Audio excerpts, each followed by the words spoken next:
你好，我係 Christina，我哋依家一齊嚟睇下2025年4月22日至2025年4月25日嘅美國股市市場分析同預測。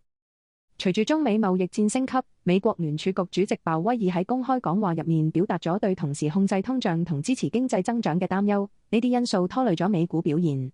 美股市場出現大幅波動，反映出關稅政策嘅不確定性同投資者嘅焦慮情緒。投資者普遍認為，如果關稅有得減，股市有機會上升，但如果關稅政策持續，股市可能會大幅下跌，進一步加重負面情緒。美股走勢而家面臨重大不確定性，特別係如果中美雙方喺關稅問題上未能盡快達成協議，美國出口企業盈利會受到明顯影響，咁就會令美股上升變得困難。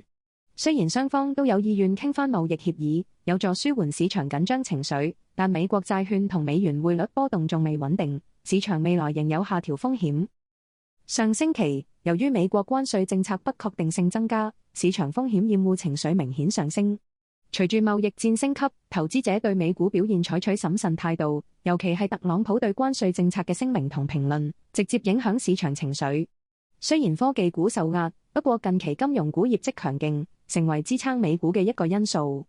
但貿易戰未見降溫，加上減息預期未能實現，市場情緒仍然偏向負面。投資者而家對美股要保持謹慎，因為貿易戰持續升級對全球經濟都冇乜好處。即使美股步入熊市，市場仍然充滿不確定性。關稅政策帶嚟潛在影響不斷增加，市場開始擔心經濟衰退風險，預計短期內美股會繼續受壓。